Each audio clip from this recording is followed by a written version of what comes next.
Speaking of a different perspective, we are going to introduce you to some players of the General Mclane boys and girls soccer team. Players, go ahead and introduce yourselves. Welcome to the GM Perspective. I'm Kasey Ramey, joined by Josh Hopkins and Dan Young. Mr. Mennow. And Jamie Soboleski. And welcome into this episode of the GM Perspective, where we talk about GM boys and girls soccer at General Mclane. Obviously, that's repetitive there. Edit. This is supposed to be one take, and you're making it like 20. Okay, Kasey, good job. Good. Where do we want? Well, last night we had a big boys win against McDowell with a lot of cards, and a coach got kicked out, I heard. Yeah, Coach, why don't you give us a little rundown on last night's big win to start with? Yeah, it was a great night for us. So we were, just excited. It's always nice to beat McDowell. I think it's been, I have Brendan Songer on our coaching staff now, and I think the last time we actually beat them was when he was, I believe he was a junior, maybe a senior, but yeah, it's been a bit. So we were excited. We were definitely up for the game. Got these guys on a early Sunday practice, and we prepared well. The kids just played great. They played awesome, and couldn't ask for anything more, for sure. It felt like after the first time you guys played them, the mood of the team was that we should have won that game, or we could have at least won that game. So they had I think a lot of confidence going into that. Yeah, for sure. It definitely felt like we just could have had more for the first one. And looking back, and I told the boys too, we changed a lot since that game. Not only we had a formation shift, getting guys in the right spot, we got guys healthy finally. We had a few boys that were injured or hurting a bit, and we're focused. I think McDowell and again, our region is a little bit soft in a sense as far as some of the other teams that we played, and I think they haven't been ready for a big game, and we kind of came in there and showed them what GM's all about. So yeah, it was great. So we'll get more into. I think that we're going to bring some players on here in a little bit, and we can talk to them about how things are going. Our AD was at McDowell for a while. What's it feel like? What are your feelings like when we play McDowell and beat McDowell? Yeah, so the first year was a little weird, but now I feel a part of this school and this community, and it's great because I know they're a powerhouse, and when we're able to beat them in anything, it's great for our kids and it's great for our teams. I know standing on the sidelines with you during games and sometimes, in the court, you're fiery, man. You want GM to win. She is a competitor. You can tell you're a former coach. Yeah, I guess that's how I've always been. I'm the youngest in my family. I have two older brothers. I was always trying to beat them at whatever I could, and I just like to win. So I don't know. I get excited for our kids. So the next thing we need to move to is mic'd up with Ms. Soboleski in the middle of a game. Oh, geez. I don't think that's a good idea. But yeah, no, I just get excited for our coaches and excited for our teams and our kids to win against anyone. So you can definitely tell. So, I mean, along the coaching front, GM soccer, at least in the past 10, 12 years, has gone through this renaissance. We've changed. And a lot of that change has to do with the two guys that are sitting here with us today. The image of General Mclane soccer is different. We had great coaches in the past. We had great players in the past. But the way people look at General Mclane soccer is completely different. And I think a lot of people wouldn't know that you guys were actually the boys' coaches together. And there was an interesting process that we went through. So I just want to kind of revisit that, and I lose track of years. So let's talk a little bit about let's go back a little ways here and talk a little bit about how you two ended up being the boys coach and the girls coach, and tell me about the beginning of it. And Josh, that starts with you as the girls coach back in the day, or boys coach back in the day. So, yeah, sure. Oh man, so 2010. Read the Erie Times News, so there was still newspaper back then. Applied, came in, met Mr. Walker. Actually, was second choice in the issue with with first choice, and here I am. I'll still do it. So early, 25, early in my career, came in, needed an assistant, turned to social media, which Dan and I don't ever use and no longer have, and found Dan, who I'd played club soccer with growing up, and here we are. In 2010 to 2017, we were together on the boys' staff, winning District 10 in 2011. In state playoffs 2011, 2012, and then the big transition to the girls' side in 2018 for me. So, back to the very beginning when you were hired, I was also there with Kenny Walker, doing those interviews, and you were the number 2 guy coming out of that. But when Kenny and I would talk, we were like, man, we really like that dude. We like that Josh guy. He's got this energy. And anybody who knows, talking with you in interviews or in meetings or whatever, your team could probably speak to how much energy you bring to it. And it's like this, does this guy really know what he's talking about? I mean, because he sounds like he knows what he's talking about. And but you were up against a guy who was coming in with like this experience, this long resume, having won. And so for Kenny and I back then, it was like, what do we do? What direction do we go here? We kind of had this gut feeling on this dude, but we had this resume that looked incredible. And so we went with the resume, and then that quickly fizzled when we did, I think it was a background check issue. That kind of blew up. And and for me in life in general, graduating college was similar in the workforce at that time. You had super saturated market, and there were people with 10, 20 years experience doing an entry-level job. So I lived that on all fronts, right? And just being open and being willing to work and present yourself and share your story and your message is big to get those opportunities, right? And when you get it, you got to run, right? You go and you take advantage of it.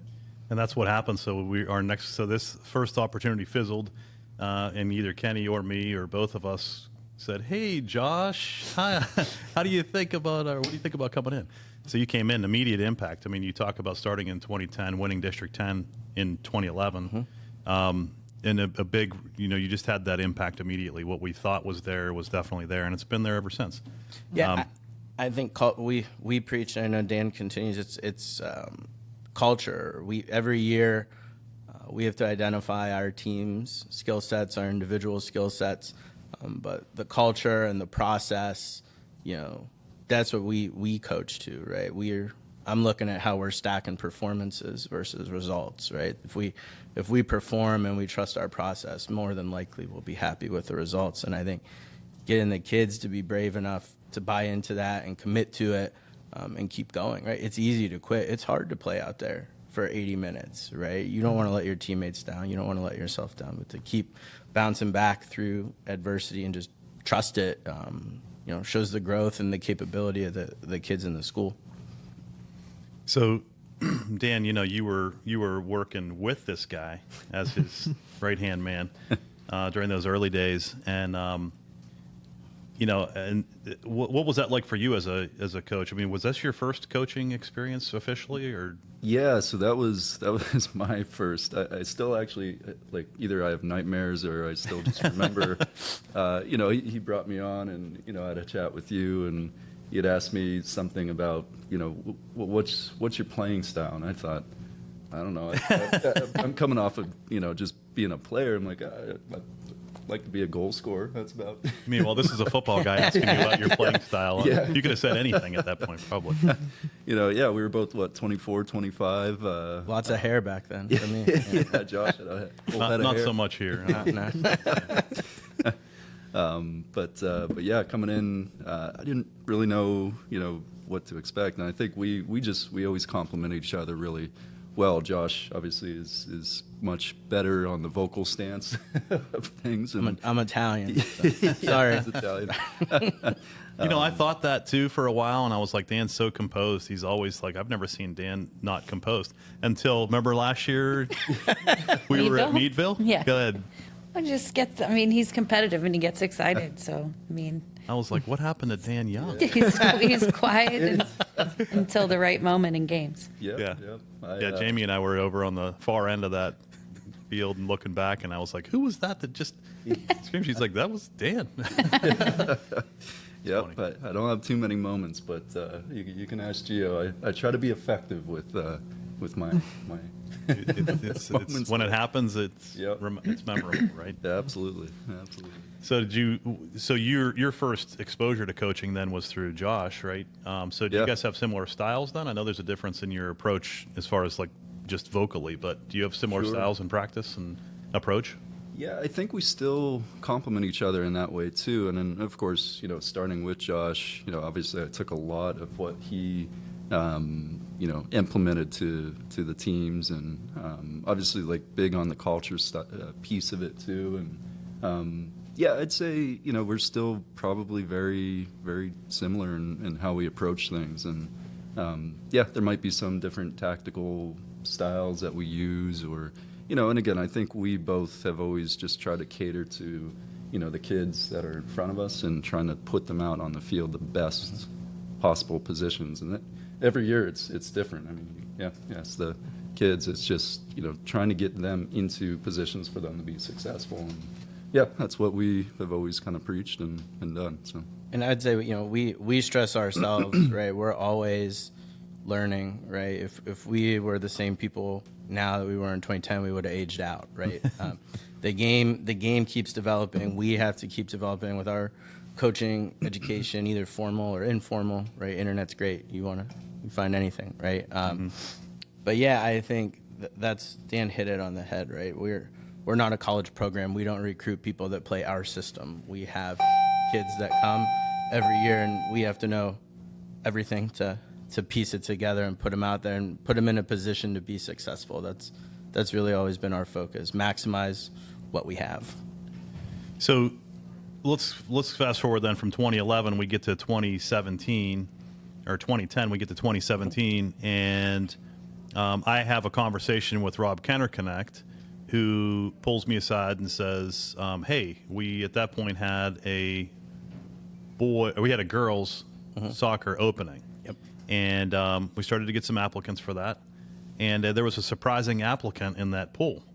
And that applicant was you, Josh. Yes. Yeah. And so Rob came into my office and he's like, so you and I are going to lunch at the Cornerstone. That's right. Yep. In Erie today.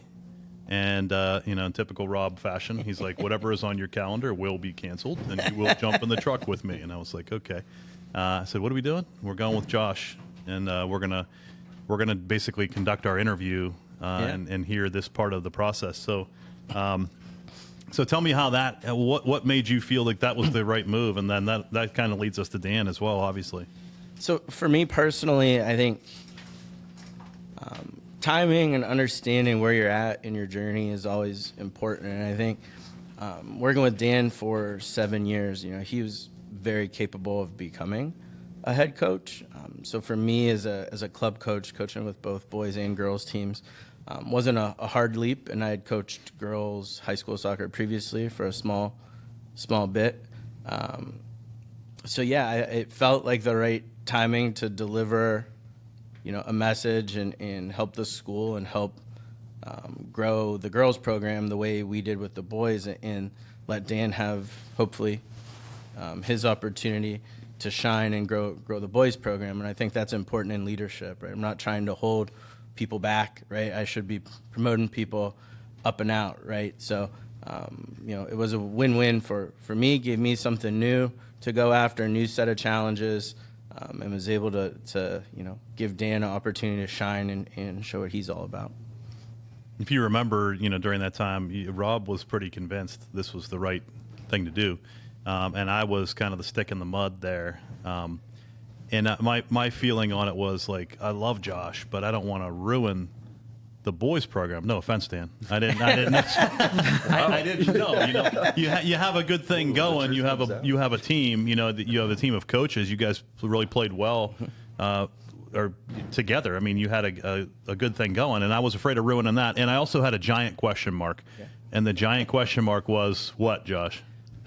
Was can I effectively convey my messages to the girls? Right? Can I cater myself in my communication skills to the girls' game, and my answer was, yeah, that's my job. I'm the adult, right? Like I have to, right? Soccer is soccer. I have to know my audience.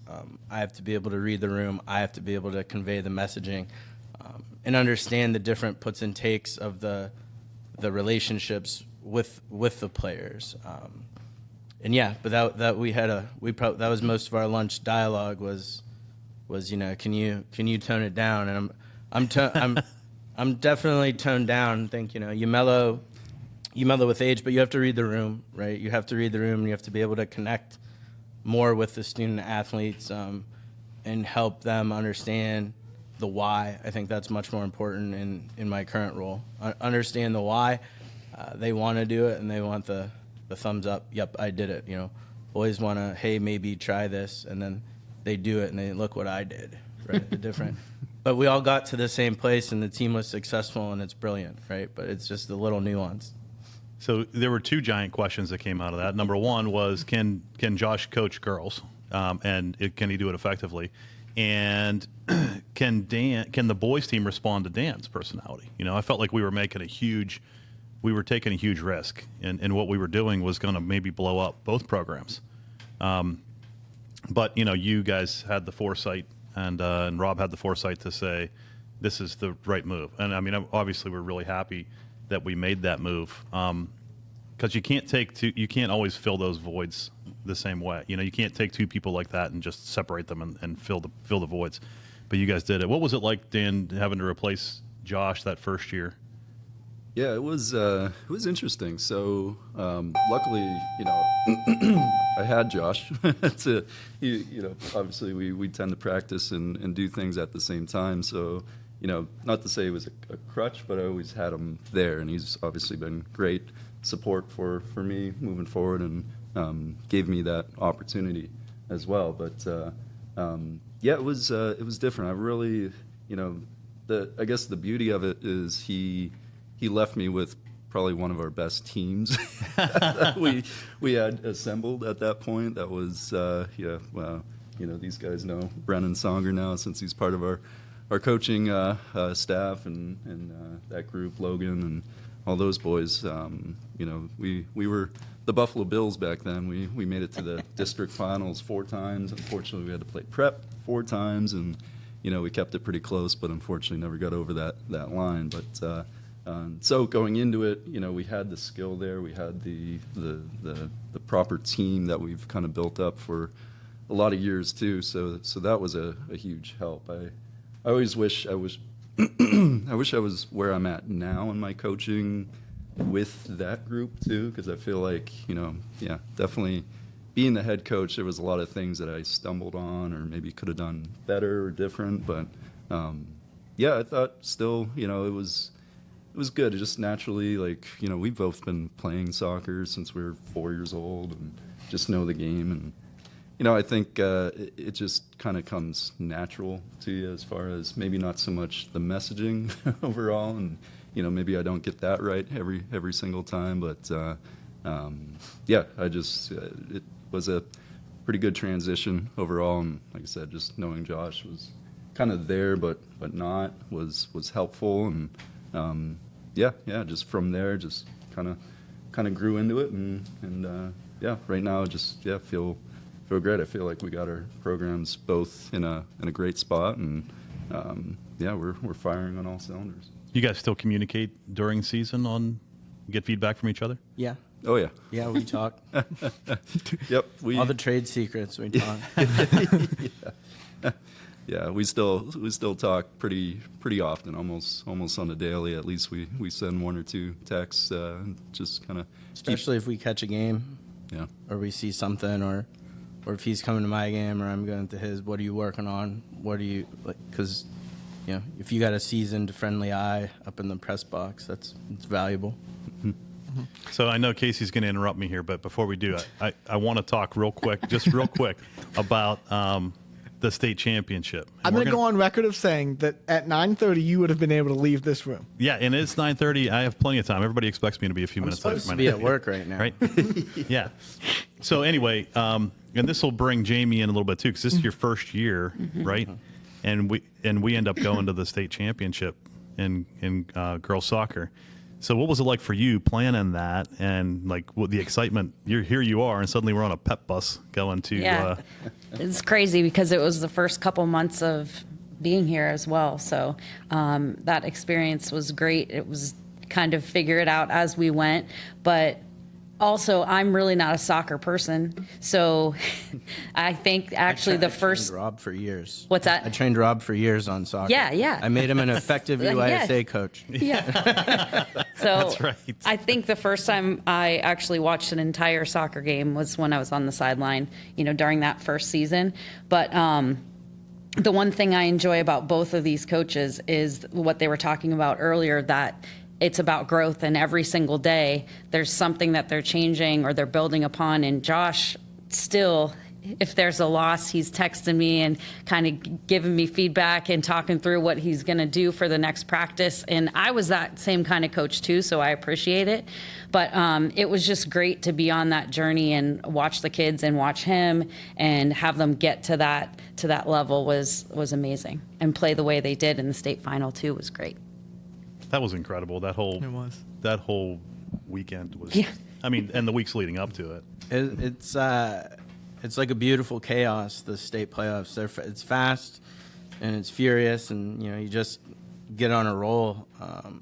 And felt good for our seniors. It's hard, right? I mean, it's never meant to be easy, but AA girls soccer in District 10 is probably one of the hardest in the state, right? Typically, teams that are getting out of District 10 are winning at least one state playoff game. And yeah, we take two, but we have three that can really play, right? Yeah, it's just, state playoffs they're meant to be hard, and I think, catching the momentum, and team really executed. I think biggest differentiator that year, I think, excellent leadership and excellent belief and commitment to what we're doing, and those are things we still try to carry through the program today. But yeah, it's something that you never really expect to do, and it's hard to enjoy in the moment. But the further away it gets, and you can actually reflect on it, it hits you more what you actually accomplished, right? Especially if you look at the history at Erie. I see private schools in McDowell, and I see one county school. So that's us. So go GM. And in that state championship game, we lost to the Dynasty. they were not even scored upon, right? No, they let in 4 goals all year. So you got. in the playoffs. And the state right? playoffs, I don't think so. I can't recall, but yeah, we put one off the post early. Yeah, we put one off. If that one, we had the young Gordon Bombay situation. Quarter of an inch the other way, we missed the goal. Quarter of an inch, it goes in. Yep. And the Ducks are happy, but it wasn't our day, right? So last point, Kasey, then you can have control. Okay. But so you came in, Jamie, to not only be the new AD, but you have no idea about budget. You have really at that point you're learning all that stuff, and we're going to the state championship. Yeah. We're traveling. There were no We need hotels money. planned. Yeah. How did you do We didn't that? foresee it. Come on. So I just kept asking questions, and I was going to the big guy. I was going to Dr. Lane and asking what we could do. And we've kind of since then set precedents moving forward with what we're doing in playoffs. So we just worked together to get things covered as we could. And that was the situation where we didn't have the bus coming back because we were too late with getting a coach bus and there was nothing available. So we rode down on the coach bus, but then it was own transportation home from state championship. Right. So, And but it worked out. you never think about that, right? But winter college sports started, winter high school sports started, and it's like, oh, we're out of buses, right? Yep. But between the families and the school and boosters, it was great. Everybody was, on cloud 9. So the little stuff, Yep. we just made it work. Yeah, you get into those situations, and I remember you coming to me then, like, what am I supposed to do with this? I was like, I don't know. Like, we don't plan for state championships very often. The last time we did this stuff, like, we had gone to Western finals in basketball and things. But you're not really familiar with that. You have no idea. So I left you hanging completely too. It's okay. Now we got it. But you did it. You did a good job with it. We had everything organized, and that was a beautiful weekend. It was very memorable. And I said to you then, I remember saying to Jason Keim, like, this does not happen very often. We have to really embraced this. So what a run. It was crazy. Yeah, and that's the biggest thing. I think being a soccer coach, I understand we're not the spectator sport, and I'm okay with that. But seeing how much the community showed up and supported, from signs in McCain on storefronts to signs in Edinburgh on storefronts, to butts in seats, right? So I'd encourage more butts in seats. It's fun to watch. If you want to come support the boys or the girls, we always welcome more than just family. I think sometimes people think only family can go to soccer games, but everybody can come to soccer games, and you'll enjoy it. We're going to bring on some players here in a second, right? But and then you guys, I'm going to go, but I did want to talk about the youth programs real quickly. Just a real quick snapshot of like where you guys are in the development of your programs, because that's a huge part of where we are at the varsity level. Is what are you doing at the younger levels? So do you guys have a good solid base? Yeah, so we have a great base right now. It's awesome. So we have a lot of, and it's either good or bad, because Josh and I are now like old enough to be like these guys, like parents. But it's funny because a lot of the guys that we competed against back when we were young and had legs to run and could do things.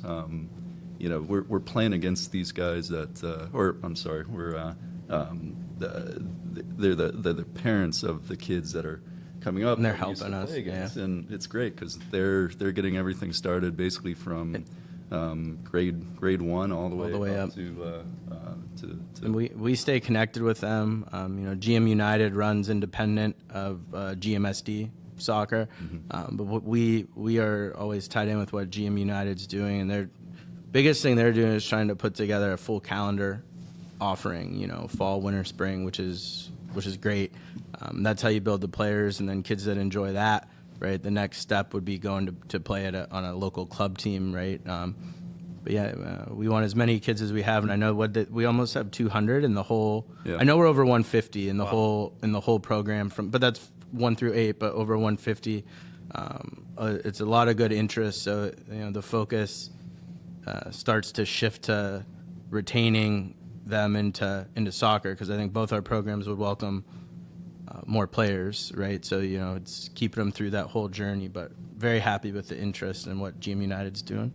Yeah, they're doing a great job, and Logan McFadden, who's been kind of my guy here too with the boys, but man, he does just a great job with the younger kids and organizing, and then like I said, he's got his other families that are involved now too, even at the younger ages. So we got a nice little pipeline that's built up, and we're all GM alum except me and Dan. I think that's important to point out. We've embraced the culture, right? Shannon and Brittany and Amy are alum on my staff. The GM United parents are alum, and Dan has who do you have? You have Brennan, you have Connor, and you have Logan, right? Yep.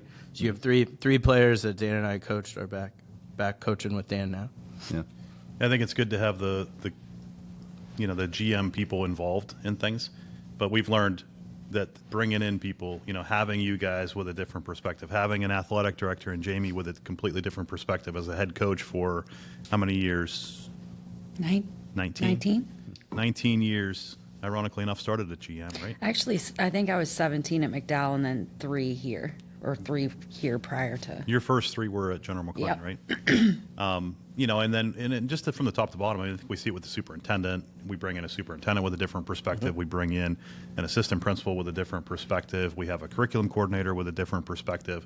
But then having those GM people there has been a nice combo. So we love General Mclane alumni and bringing in General Mclane people, but we've got strong evidence that we've got a lot of really good people from outside. So it's a good combo.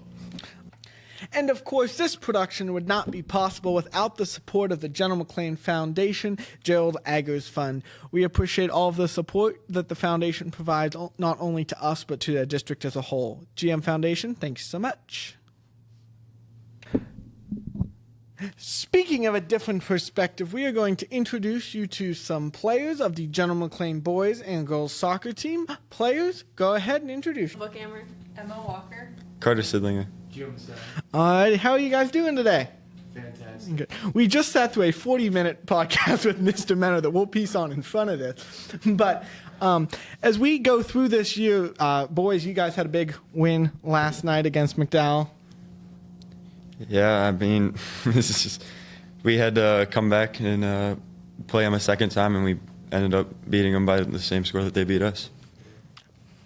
Nice. So, are you guys team captains? Yes. Yeah. You as well? Okay. They don't give me all the information on this, and they make me find it. So whatever. So to coaches and both, you guys seem to work together. Do you guys still work together as you guys did coach together at some point? Do you work the teams together? Yeah, I mean we train at the same times. I'll walk over and we chat a little bit, Dan and I, but we're doing different stuff for what we need to work on. But the teams are always around each other. Do you guys like that idea of being around each other, or is that something that you feel builds community within the teams? Definitely. I feel like both the boys and girls teams, we do our beginning of the year picnic together, and that's always good to just talk, eat some food, connect. Very nice. And like after like our practices, we can support each other too at games and Each other stuff fun too. games. Nice. Yeah, I also think we see a lot of the behind-the-scenes work that each other are doing, so I think it kind of helps us support each other, and we can go to each other's games a lot more often since we're practicing around the same time. Mm-hmm. Did you guys work on team building? Like, do you guys have like team building activities that work together, or do you guys do those separately? I know there's a lot of things that both teams do. Whoever wants to. So we do together. I think we do the picnic to get everybody talking. That's really the kickoff that falls here, and then independently for team building, I think the Emma and Lena can talk about that. We focus a lot on culture and identity. We don't really do exercise, but you guys want to talk through kind of our preseason process on our building blocks and our identity. Yeah, I think throughout the years it varies on what we do. We definitely try to get a good amount of team dinners in, especially through the second part of the season, but often like we make our locker posters together. We do a lot of things together that we use to kind of build stronger bonds together, and we have a big team sleepover at some point at the beginning of the year, and I think that's important to have a night together where we can all like take in the new freshman class or anyone else who has decided to join our team for the year. Yeah, and then I think also to do more focused team building, we always write out our identity words at the start of every season, so we come together in groups and plan and discuss just what it means to be part of our team and what it means to support each other, and just then we present those to the group and just get talking about our goals for the season and how we want to work as a unit. Boys team, do you have a similar, different? How does that work for you guys? So basically, one Saturday morning this season, pretty early in the year, we had a 3-hour team bonding session at the school. Oh, yeah. That was our big thing. We also just meet at each other's houses and stuff and just get together as a team. We do a couple campfires, a couple picnics, just individual stuff. We during the off season, we get to the field together. We try to play small side as much as we can, try to just connect, so that way we still have that connection when this new season rolls around. Nice. Do you guys have any pre-game rituals, or are there superstitions that the soccer teams have? I don't think so. We kind of just show up. Yeah, we kind of just play. I always have my coffee. Oh yeah. Have you played a game without the coffee? Not in probably over a decade. It doesn't matter if it's 100 degrees or 0 degrees. I have my coffee. And it's always hot coffee? Always. McDonald's preferably. Yeah. Yeah, preferably $1 cheap McDonald's coffee. So, Enbro McDonald's, if you listen to this and you want to donate coffee, I'll take it. I'll be sponsored by you. And obviously, we talk a lot about throughout the year. We've had big fan, and you were talking about fans. Is there a big student show out for that? Is that often large student? Was there good fan support last night at the McDowell game for you boys from General Mclane? There was a couple kids who travel, but I mean, it's usually not a huge amount. 90% of the time, it's parents. I know at districts last year against Mercyhurst at Fairview, we got a lot of people, and there was a decent amount of people at D10. But usually for regular season, it's a lot of family, a lot of parents. We'd like to have more people come support us. Yeah. But also, I think we do a good job supporting the boys, and they do a good job supporting us. So usually our fan section consists of soccer people. Oh, yeah. Do you have a memorable moment from your soccer career so far? Memorable moment. Well, for me personally, it was definitely winning our first state playoff round. Got to say that was great. That's pretty awesome. Yours? Ooh. I don't really know. I would probably agree with the state playoff win in the overtime. That was a big game. Yeah, it was a great team effort. Everybody had a great game. I think for me, it was probably my freshman year going to the state championship, or last year when we got back into states and made it to the District 10 final. Could we eliminate to get to states? We did get to beat Cathedral Prep in Yes, we district did. playoffs. That was an exciting moment. Some tears from Josh and Tears of joy. tears of joy. I think, Tears of joy at the Dan, midpoint. between you and I think either one of the schools locally eliminated us like 7 years in a row. So to peg one back, it was lovely. What are some fun or unexpected moments that you would think, you guys too, that you would think would lift the spirit of the team, or something ridiculous that's happened that you're like, well, that was funny? I mean, my outfits. My outfits lift the spirits usually. Creative with my socks. I wear hats. No, I mean we joke quite a bit. I think we have team things that are funny to the team, and I think we have a lot of individual. Lena's unfortunately around me all year, so we think too much alike. So we have a lot of little side moments that we have jokes. Same question to you two, or you three.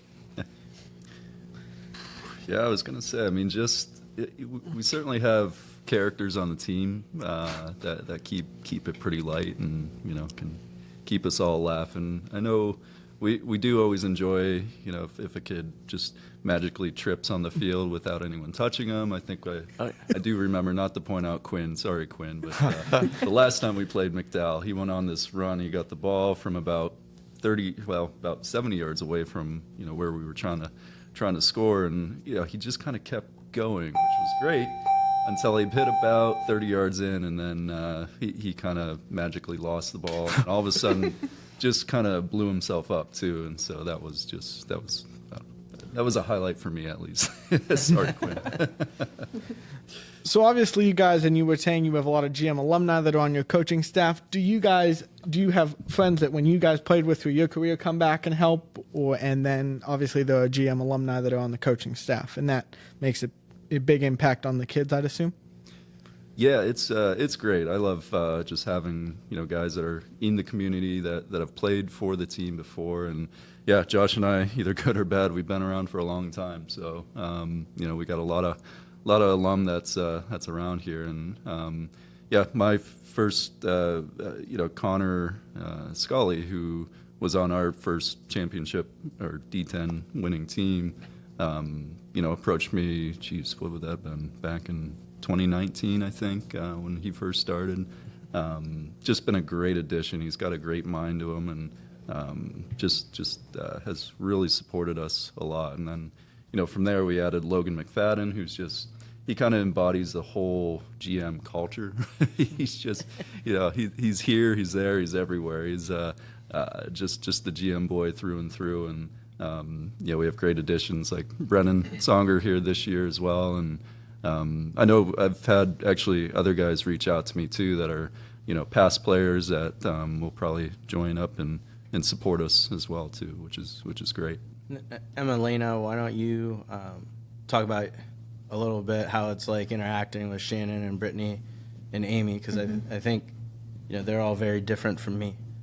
Yeah, I think with having all three of them as General Mclane alumni is awesome, because we can talk about where their team was at certain points when they were playing, and I think it's cool to see how our team culture has evolved and where we are today, and how they've helped build the blocks for where we are today, and we're very thankful for them. But it's also awesome because they can share how we can become better players, and we all were at the same school, we were doing the same things, so it's awesome to see. And I remember watching Amy play because she played with my sister, so it's really cool that I can, lean to her and be like, when you were playing, what can I do to change what I'm doing to help me, how I saw you when I was younger.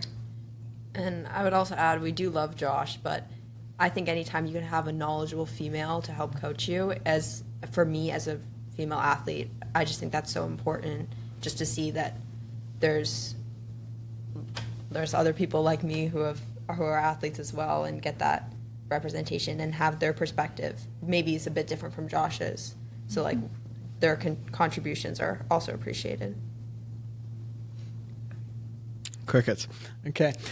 Coaches, what do you hope? That was well said. Yeah. That was Thank you. Coaches, what do you hope your soccer players get out of their high school soccer and high school sports career? Want me to take You the wanna lead go on that first? one? Sure. Yeah. Obviously, we want them to excel as players, of course, and that's our bread and butter is to get these guys in a position where they're growing constantly throughout their soccer career. But it's also about just getting them ready for the next step in life too. So we want to make sure that again they're well rounded as they approach the next stage, as whether that be college or jumping into the workforce. And yeah, just good human beings. Like we want to have good representation of obviously the community and GM soccer and who we are. But to make them as successful as they can be to the next stage in life. That's kind of my ultimate goal, and I know Josh could probably reiterate a lot of the same values there. So. Yep. I mean, on and off the field, help put players in a position to be successful. I think we say a lot. We trust the process, praise progress, and we learn from results, right? So we apply that to a lot of things that we do, and we're really focused on day-to-day gains, and we talk a lot about stacking performances in the building, be it in the classroom or at work out of the building, or on the field, right? If we stack performances and put more and more good days together, we'll be happy at the end. We don't really talk about the end. You just get there. Right, but all your energy is into the journey. That's kind of how we approach it. And obviously, we have underclassmen. And what are we seeing? And obviously, captains help them grow into better players. Obviously, they're exciting. Do we have a good underclassmen bunch, or what's that looking like for the future of the team? Yeah, I mean, we're always excited. I think at the end of any year, you always have your panic moment as a coach because you read who's gone. But worrying about what's gone doesn't help, right? You have to embrace and focus on what you have. Then we immediately flip into how do we maximize what we have, right? We talk a lot about we don't want to be a rebuild program. We want to be a reload program. So how do we do that, right? And I think you, Lena and Emma, you can talk to how you lead. Sometimes I know I don't give a lot of direction at training, and that's on purpose to give you guys the opportunity to lead and help the underclassmen. So anything you want to share with helping the newer players? Yeah, I think we have a ton of players who respect us and are willing to work hard and do what it takes to become a better player in person. And I think that having people who do listen to you and appreciate taking the information that you give them is very appreciative from our perspectives, and it's things that will build our program. To the players, what is one piece of advice you would like to give to future athletes?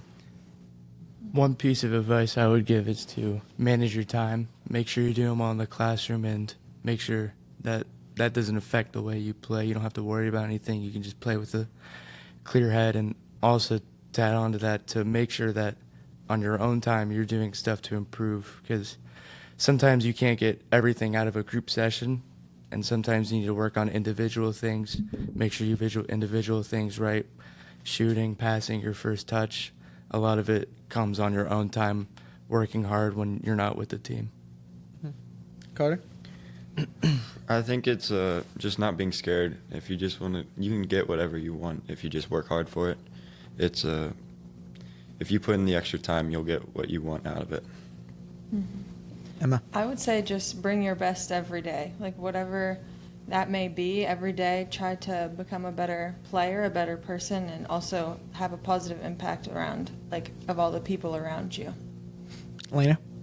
Yeah, I also think having a positive impact, trying to always be up, and additionally just, we like to say don't cut corners, but not just like on the field when you're running a lap. Don't take the easy way out, but focus on doing the simple things early and the fundamentals, and Be elite at the fundamentals. be elite at those, and just making sure you're doing the things early that will help you later. What are players or player that you feel that does an awesome job, hype man, whatever it is for your team, that doesn't always get the public recognition? I think you know what I'm going to say, but I'm not going to say it, so we'll edit out my hype. I think for our hype, I don't know. We're not very. Well, a player that I don't think we're like that. We're not rah. We're going to work, right? We have a job to do. We're going to work. I think we're often focused to too focused, right? And I don't know what they say in their huddle before the game, but I certainly don't think we're more like, all right, we get to the game an hour early, we chat, we do whatever we want for 20 minutes. And that 40 minutes till the end of the game, we're different people, right? We have a job to do, and we're going to get it. But yeah, I mean, I'm sure you guys hype yourselves up a little bit in your huddle, but I think you can share what happens if you want, or what you say. I think definitely in our huddle, I think everybody has different things to say, but I think when there's a moment, I think also another one of our captains, Kelsey Berger, will definitely, hype everybody up and say, like, hey, we got to go do this. Like, we got to keep working hard, and she'll lay the hammer down, I would say. Do you have a hype person, or do you have a player that you feel doesn't get enough recognition? Let you guys. Gio is definitely the energy for us. And then also, like, a guy like Brennan Burkhart is a big guy also that likes to just show himself. Mm-hmm. He's always working hard, even if we're losing. I don't know. A lot of time he's just always working hard. He's all over the field. He's making tackles, going up for balls. He likes to round everybody up. Sometimes if we're like spread out before a warm up, he'll yell at everybody and make sure they're in. So he's a good voice. Even though he doesn't have the armband, he's definitely a good leader. Yeah, for sure. And yeah, as far as hype goes, Gio's our man. So he's our, Yes. he's our guy screaming in the huddle as far as getting everyone to be loud. And we're all very kind of like all the captains. We're kind of similar. Even myself, like we're kind of more down to business. Let's get the job done and let's go. But yeah, it's always good to have different personalities too. Brennan's a great one. I think Quinn in a different way. Oh yeah, definitely. Well, his own way. Yeah. Yep. We have just good personalities that work together, and I think from the beginning of the season till now, like it's starting to really click, and that's why we're starting to really see some great results. Gio, and to the other players, do you have plans to continue playing in soccer after high school, or what are other plans for after high school? I definitely do. I'm trying to go Division I. I'm sending videos to coaches, trying to talk to coaches. I definitely want to play soccer in college and then see where that takes me. I think definitely if I don't play after college, I want to be involved with sports management, something like that. But I want to be involved with soccer for pretty much my whole life. Carter? Yeah, I would like to play somewhat competitive after, and then we'll see where it goes after. Obviously, there's a bunch of people that want to, so it's going to be a hard road. I don't know. I'm still looking, but we'll see. Emma? Yeah, I think I'm not exactly sure if I want to play or not in college, but I do think with the coaching staff, and I think Josh has definitely set us up for like anybody. If anybody does want to play in college on our team, he's given us a ton of resources to do that and to keep going. And I think that like if you ever wanted to talk to him about anything or about playing in college, he's definitely there to help you out with that. So I do really appreciate that from him. Elena. I'm about to announce my retirement in a month. So I'm done after high school, but I mean, I do appreciate the help Josh has given me both during high school and club seasons, if that was ever something I was looking to pursue. Alrighty. Well, thank you guys for coming with us today, and thank you to you guys, and make it a great week, and spread kindness when you can.